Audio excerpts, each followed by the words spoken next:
Hello, welcome. I'm Nomia Iqbal.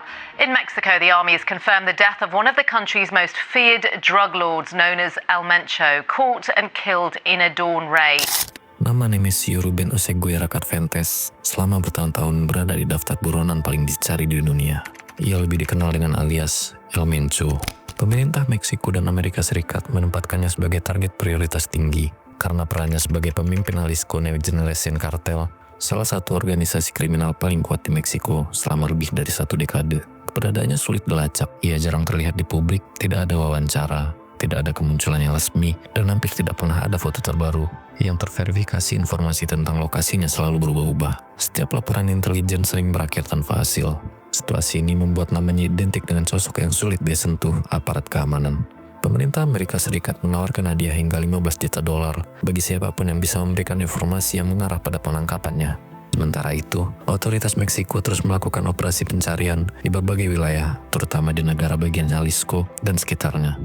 Namun bertahun-tahun upaya tersebut tidak membuahkan hasil. Statusnya sebagai buronan kelas atas bukan hanya karena posisinya dalam jaringan perdagangan narkotika internasional, tetapi juga karena pengaruh organisasinya yang meluas di berbagai wilayah. Keberadaannya dianggap sebagai faktor penting dalam dinamika keamanan nasional. Meksiko memasuki awal tahun 2026, situasi mulai berubah. Aparat keamanan mendapatkan informasi yang dinilai lebih akurat dibandingkan sebelumnya.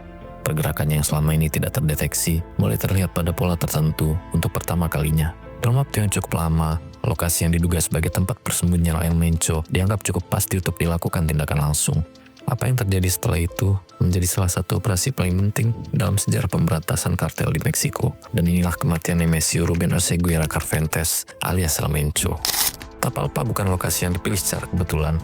Wilayah ini berada di kawasan Sierra de Amula, Jalisco, dengan kontur daratan tinggi, tebing curam, serta hutan pinus yang rapat. Jalur masuknya sempit dan terbatas bagi kelompok bersenjata yang memahami medan kawasan ini.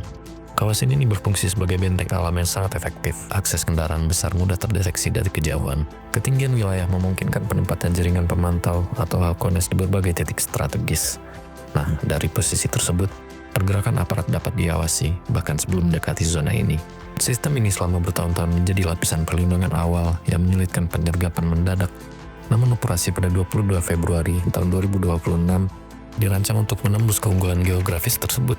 Informasi krusial diperoleh melalui kolaborasi lintas negara atau Angkatan Bersenjata Meksiko dan juga Badan Intelijen Amerika Serikat. Data sinyal dan koordinasi presisi yang dihasilkan melalui intersepsi komunikasi transkripsi pelacakan satelit serta pengawasan udara tanpa awak mengarah pada satu titik yang diyakini sebagai lokasi persembunyiannya. Misi ini dikategorikan sebagai operasi terhadap target bernilai tinggi. Unit yang ditugaskan merupakan pasukan elit yang memang dilatih untuk infiltrasi dan ekstraksi di medan ekstrim. Perencanaan dilakukan secara tertutup untuk mencegah kebocoran informasi yang bisa memberi peringatan dini kepada jaringan penjaga di lapisan serangan untuk mencegah kebocoran informasi yang bisa memberi peringatan dini kepada jaringan penjaga di lapangan. Serangan diluncurkan menjelang subuh.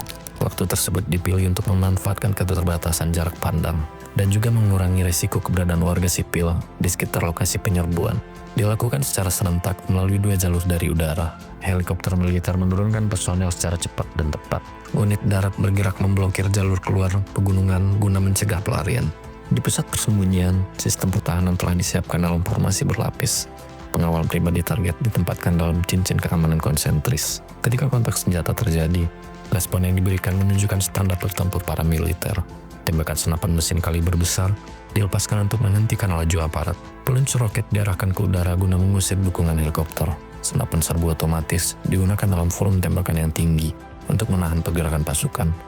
Konfrontasi berlangsung intens. Aparat membalas dengan manuver taktis untuk mengecah formasi pertahanan dan menguasai titik pusat. Dalam penyergapan tersebut, 4 anggota pengawal elit tewas di lokasi dan beberapa lainnya berhasil dilumpuhkan. Target utama ditemukan dalam kondisi tertembak dan tidak mampu bergerak, yang memang masih hidup tetapi mengalami luka yang sangat serius. 2 loyalis tingkat tinggi yang berada di dekatnya juga ditangkap dalam keadaan terluka. Setelah area dinyatakan terkendali, pasukan melakukan sterilisasi lokasi. Berbagai senjata berat, amunisi, serta perangkat komunikasi diamankan sebagai barang bukti. Materi tersebut diperkirakan menyimpan informasi lanjutan mengenai jaringan komando dan struktur operasional kelompok bersenjata tersebut. Tahap berikutnya menjadi krusial. Dengan kondisi target yang kritis dan ancaman serangan balasan yang bisa terjadi kapan saja, keputusan harus diambil dengan cepat. Evakuasi udara pun dipilih sebagai satu-satunya opsi yang dinilai paling aman untuk membawa tahanan bernilai tinggi itu keluar dari wilayah pegunungan. Setelah kontak senjata di Tapalpa berakhir dan lokasinya sepenuhnya dikuasai, El Mencho ditemukan dalam keadaan masih hidup. Ia mengalami trauma tembus balistik dengan kerusakan serius akibat luka tembak. Kondisinya menunjukkan tanda-tanda kehilangan darah dalam jumlah besar. Tim medis tempur militer segera melakukan prosedur tactical combat casualty care di titik kejadian. Upaya dilakukan untuk menghentikan pendarahan dan menjaga fungsi vitalnya tetap stabil. Namun, keterbatasan peralatan medis di lapangan menjadi faktor krusial. Luka yang dideritanya melibatkan hemoragi masif yang tidak dapat dikendalikan sepenuhnya. Dalam situasi tersebut, komando militer menghadapi keputusan penting. Jalur darat langsung disampingkan, risiko penyergapan sangat tinggi. Terutama setelah informasi tentang operasi mulai menyebar dan laporan awal mengenai blokade bersenjata muncul di sejumlah ruas jalan di Jalisco. Menggunakan ambulan dan konvoi kendaraan dianggap membuka peluang. Serangan balasan untuk merebut kembali tahanan bernilai tinggi itu, pilihan yang diambil adalah evakuasi udara cepat. Helikopter militer dikerahkan sebagai platform medevac, sekaligus sarana ekstraksi berkeamanan maksimum. Proses pemindahan dilakukan dengan pengawalan ketat. Rute yang dirancang bertujuan membawa tahanan segera keluar dari wilayah Jalisco, yang dikenal sebagai basis kekuatan utama. Kelompok bersenjata tersebut destinasinya adalah Mexico City, tepatnya fasilitas medis militer berkeamanan tinggi yang mampu menangani pasien kritis, sekaligus memastikan isolasi total dari ancaman eksternal. Selama penerbangan, tim medis terus melakukan tindakan penyelamatan helikopter, dilengkapi peralatan penunjang kehidupan darurat, namun kapasitas intervensi di udara tetap terbatas. Kerusakan organ vital internal dan kehilangan darah dalam volume ekstrim memperburuk kondisi fisiknya secara medis. Indikasi utama penyebab kematiannya mengarah pada shock hipovolemik. Kondisi ini terjadi ketika tubuh kehilangan terlalu banyak darah, sehingga jantung tidak mampu memompa suplai yang cukup ke organ-organ penting. Dalam situasi seperti itu, peluang bertahan hidup sangat kecil. Tanpa operasi bedah segera di fasilitas lengkap, sebelum helikopter mencapai tujuan, ia dinyatakan meninggal secara klinis di dalam kabin. Pada saat itu, status hukumnya masih sebagai tahanan resmi Angkatan Bersenjata Meksiko. Dan setibanya di Mexico City, prosedur langsung bergeser dari evakuasi medis menjadi pengamanan jenazah. Rantai pengawasan atau chain of custody ditetapkan secara ketat. Jenazah diserahkan kepada otoritas federal dan unit forensik dari kantor Kejaksaan Agung untuk memastikan seluruh proses berlangsung sesuai hukum. Untuk menghindari spekulasi dan keraguan publik, identifikasi dilakukan melalui beberapa metode seperti pencocokan sidik jari, analisa struktur gigi, serta pengujian DNA primer. Dijalankan guna menghasilkan konfirmasi yang tidak dapat dibantah secara ilmiah. Setelah seluruh tahapan tersebut selesai, pemerintah menyiapkan pernyataan resmi mengenai kematiannya. Namun pengumuman itu tidak menutup peristiwa. Justru setelah konfirmasi dirilis, reaksi keras mulai bermunculan di berbagai wilayah.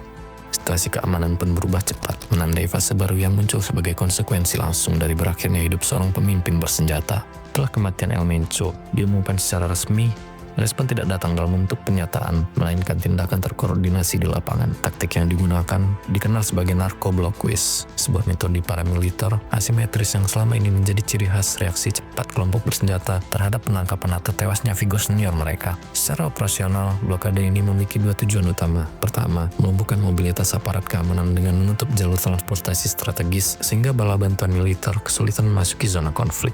Kedua, menciptakan kekacauan sipil dalam skala luas agar pemerintah terpaksa membagi fokus dan sumber daya ke banyak titik sekaligus. Dampak psikologisnya tidak kalah penting, yaitu menanamkan rasa takut di masyarakat dan menunjukkan bahwa kemampuan mereka belum hilang. Eksekusi dilakukan oleh sel-sel bersenjata tingkat operasional yang menerima instruksi melalui jaringan komunikasi internal. Segera setelah status kematian target terkonfirmasi, mereka bergerak cepat menuju titik-titik yang telah ditentukan sebelumnya. Kendaraan komersial berukuran besar menjadi sasaran utama. Truk trailer, bus penumpang, hingga truk tangki dihentikan secara paksa. Aksi serupa terjadi hampir bersamaan di berbagai negara bagian, termasuk Jalisco, Michoacán, Nayarit, Colima, dan Tamaulipas. Titik-titik yang dipilih bukan lokasi acak, jalan tol antar negara bagian, persimpangan utama di kota besar seperti Guadalajara, serta akses menuju fasilitas militer dan bandara menjadi prioritas. Dengan menutup titik cekik atau checkpoint, efek gangguan menjadi maksimal. Akibatnya, layanan publik terganggu secara luas. transportasi umum berhenti beroperasi, distribusi logistik tersendat. Dalam sejumlah kasus, petugas pemadam kebakaran kesulitan menjangkau lokasi karena akses terhalang blokade lain atau adanya ancaman keamanan di sekitar titik kebakaran.